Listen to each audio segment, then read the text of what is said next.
চলতি মাসের প্রথম 12 দিনে প্রবাসী বাংলাদেশিরা ব্যাংকের মাধ্যমে দেশে $146 কোটি প্রবাসী আয় পাঠিয়েছেন।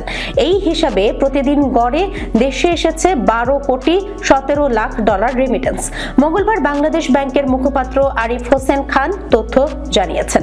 তিনি বলেন, চলতি জানুয়ারির প্রথম 12 দিনে দেশের রেমিটেন্স এসেছে $146 কোটি, আর গত বছরের একই সময়ে এসেছিল $86,40,00,000। অর্থাৎ বছর ব্যবধানে রেমিটেন্স প্রবাহ বেড়েছে।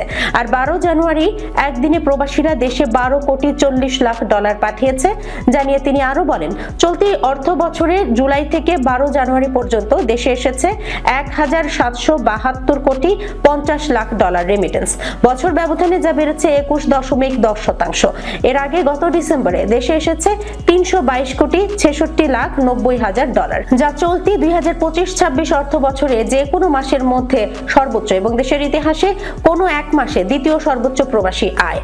আর গত নভেম্বরে দেশে এসেছিল $280,95,20,000 রেমিটেন্স।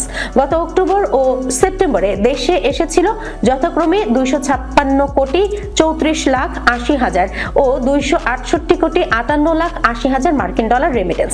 এছাড়া গত আগস্ট ও জুলাইয়ে যথাক্রমে দেশে এসেছিল $242,18,90,000 ও $247,80,00,000 রেমিটেন্স। এদিকে গত 2024-25 অর্থ বছর জুড়ে দেশে প্রবাসীরা পাঠিয়েছেন $30.32 বিলিয়ন বা $3,032,80,00,000 মার্কিন ডলার রেমিটেন্স, যা দেশের ইতিহাসে কোনো নির্দিষ্ট অর্থ বছরের সর্বোচ্চ প্রবাসী আয়ের রেকর্ড।